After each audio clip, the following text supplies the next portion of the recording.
Have you ever wondered what type of consumer you are? Active or passive, impulsive or need-based, or maybe a loyal or a bargain hunter? Or you are everything at once, depending on a situation?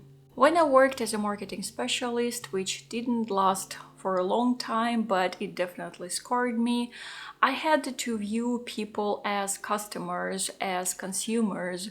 I had to identify their needs and their pain points in order to make them buy what my employer company was selling. People, personalities were boiled down just to consumer profiles, and that made me very angry. I quit not only marketing, but mindless consumerism as well. I didn't want to be categorized and ranked. I embraced minimalism and simple living years ago, and today I want to chat about things that are generally considered normal, but now they seem weird to me as a minimalist. Please remember that here I voice only my personal experience, my very subjective stories and opinions. But before we begin, hi, I'm so glad to have you all here. And if you're new to this channel, I'm Anna, and here I talk about minimalism, simple living, and all kinds of personal adventures and thoughts that they trigger. So let's start with the first weird but normal, generally normal thing that was the most difficult for me to identify and to ditch eventually. Shopping for a fantasy self. John Lennon said, "Reality leaves a lot to the imagination, and indeed, we cherish and enjoy our fantasies that give us strength and motivation in the times of need. But on the other hand, those fantasies can seriously undermine our mental well-being and our financial situation as well. I bet many of us have some sort of a fantasy self that we cater to from time to time, or pretty often, depending on the person. We imagine a different, aspirational version of ourselves that is most times not that achievable or that we don't really need because the ultimate aim of that fantasy self is to impress other people. Shopping for a fantasy self, not for my real self, has been quite a big problem for me personally, and now I will share with you a real story how I reached a turning point finally. I was in my early 30s and suddenly, and I must admit quite unconsciously, I became the owner of a very beautiful dress made of eco-friendly tencel material and produced by an indie company, which sounds very irresistible, and of course I couldn't resist the purchase. It was of a very particular shade of pale, dusty green, like sunburnt sage, had wide, round neckline and a very elegant length. I even wore it a couple of times before I occasionally saw myself in the mirror in some store. For a moment, I didn't recognize myself. And when I did recognize, I felt awful. Back then, that dress cost around $80, which is quite a lot, especially for an impulse purchase. So why had I made it? Because I envisioned myself to be someone that I was not. I was looking at a beautiful young woman modeling this dress and thought, wow, I will look just like her if I buy this. But I didn't. In reality, I looked like a sick mantis. It wasn't me, it was someone else. I resold the dress half price, and since then I have become, and I'm still becoming, much better at not nurturing any fantasy selves within me. And also, by the way, marketing tricks do play on our fantasy self insecurities. Just think of it when you have a sudden itchy urge to buy something odd or unusual or out of a sudden whim. Try to ask yourself for who and why you're buying this. A little bit of self-analysis is never a bad thing. Spending all extra money that you get. I know a person who simply cannot keep money in their wallet. Whenever they get it, they spend it. They have never had a financial safety net. Once they said that they don't believe they could ever do that. Also, they confessed that they always have tons of things to spend their earnings on. The more they earn, the more they spend. I can relate to this experience a lot. I used to spend all the money that I happened to earn occasionally on the side because it felt like I was rewarding myself for making that extra effort. At one point in my life, I had 3 jobs, and I tend to spend almost everything that I earned extra. Of course, working my head off, I still managed to save enough money for all the unexpected events that happened to me further on, but I spent much more than I should have on things that in the end I had to leave behind.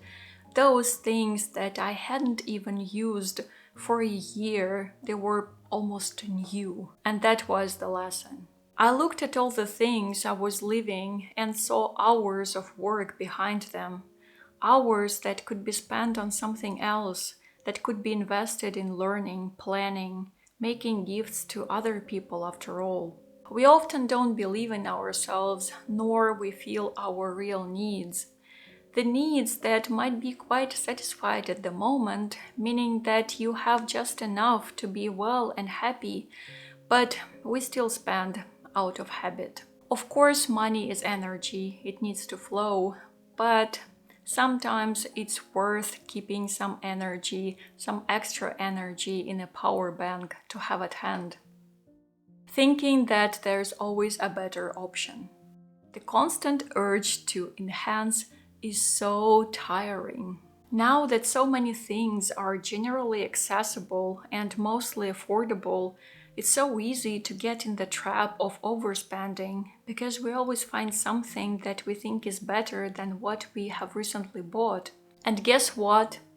Not that many of us get rid of that previous, less better thing, less good thing, out of the fear that we might need it and we should have it just in case. We overspend, we clutter our space, we overwhelm ourselves with too many options. We feel trapped after all, out of fear that we don't get what we actually deserve, what we think that we deserve.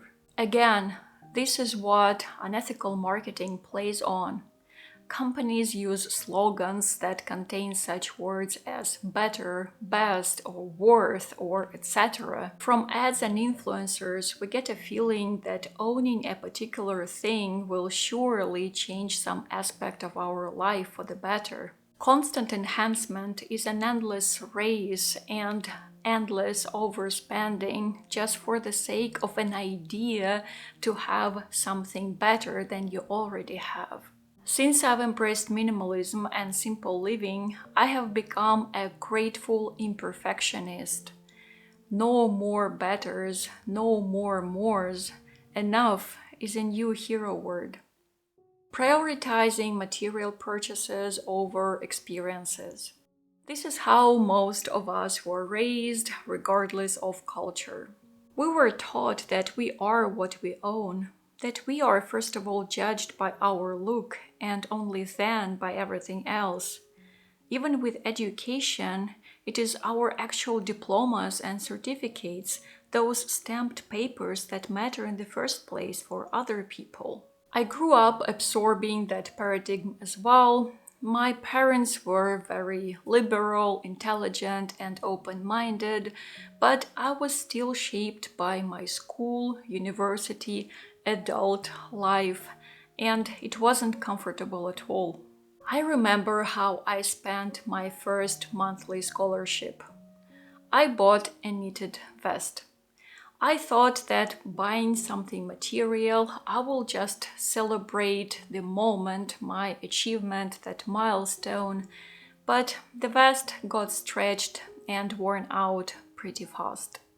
Years after, with minimalism came understanding that immaterial things, experiences, achievements are valuable as such, Many of those don't need to be bought, but those which require spending money on are so worth it. Ditching the urge to buy material things and choosing experiences instead, we legitimately become happier in the long term by building meaningful memories, by connecting with others, and after all, by beginning to feel the world around us better.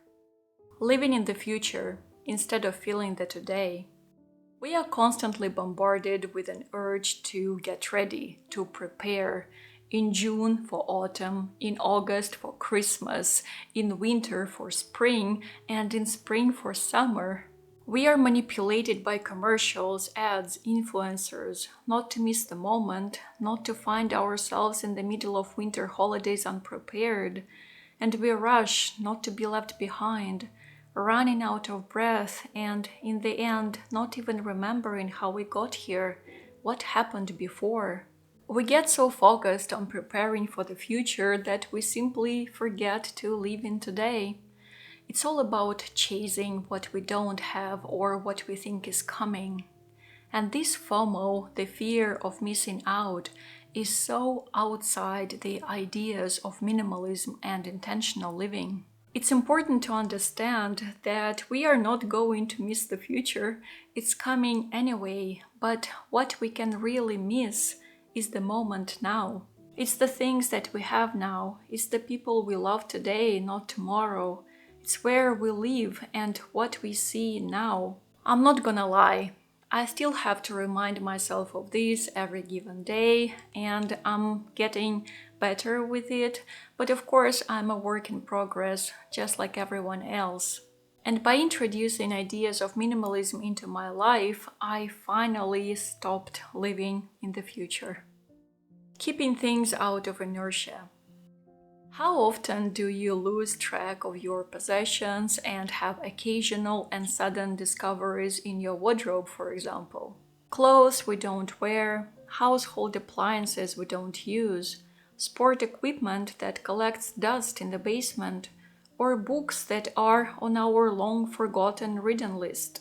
Most often, those collected and unused items were the result of our impulse purchases, when we were, so to say, passive consumers, not thinking consumers. This might be a painful truth, but this is how such things happen, unfortunately. We do not end up surrounded by clutter in a split second. It just compiles slowly and steadily. As long as we have space to accommodate a new thing, we get more stuff. Until there is no space. And this is accumulation inertia. At the moment, there are tons of decluttering strategies that really work, and you just have to choose something for yourself. I find it very useful for myself to identify things that I really love, that make me feel good, either about me or about other people or about my past. Everything else must go. I no longer look bad at things that are unused, sad, outdated, or the ones that trigger bad memories. I don't believe in forced and unnecessary limitations when someone tells us that we don't need this or that thing. My immediate reaction always is like, wait, how do you know what I need and what I don't? Neither I believe in mindless consumerism when we shop out of our insecurities without a second thought, without asking ourselves who really benefits from our purchase. Is it us? Is it our fantasy self? Or is it unethical corporations? We all are much more than mere consumers. And I think this is why minimalism can be so liberating and eye-opening.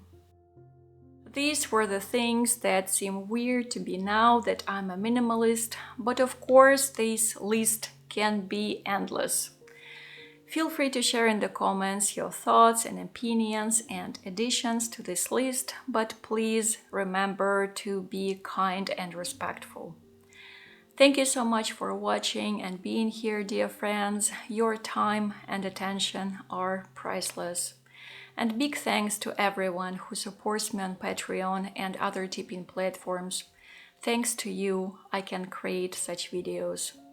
And for now, as always, be safe and keep your heart open. And I will see you soon. Пока-пока.